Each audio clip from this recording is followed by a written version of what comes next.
What is it about a scary piece of music that makes it instantly frightening? If you're not a music scholar, you probably would not be able to pinpoint in technical terms, but you definitely know scary when you hear it. The shrieking noises, unpleasant sounding chords, sudden high notes, they all combine to make us nervous and on edge. But why? Are these inherently scary sounds that provoke an instinctual reaction, or is this a socially continued response? Have we been somehow trained to think this type of music is scary? The answer is both. Probably music theorists long ago identified the exact combination of notes that are the most disturbing to our ears, although they never really figured out why they sound so dissonant. The tritone, the two tones that are 3 whole steps apart, like F and B, was known as dibolus in musica, devil in music. In the Middle Ages, certain combination of notes, like the tritone, have been carefully avoided throughout history so as not to be associated with any kind of negative emotions.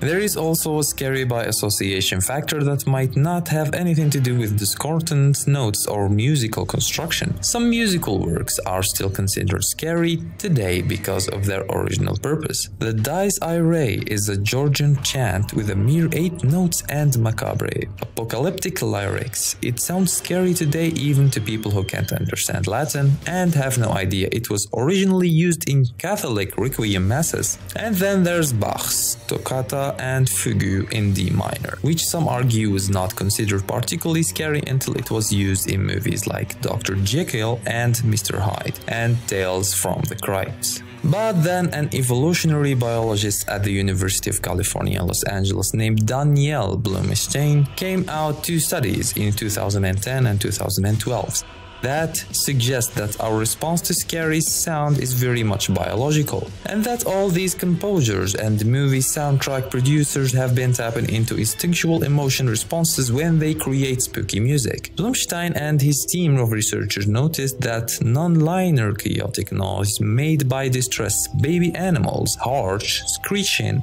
and predictable sounds meant to get the attention of their parents, also caused emotional distress in humans. Non-linear sound is discordant, disturbing, and harsh to human ears. Sound familiar? The researchers then examined more than 100 movie soundtracks in 4 genres: horror, drama, adventure, and war, and discovered that non-linear sound is an important part of scenes that are meant to stir up fear and negative feelings.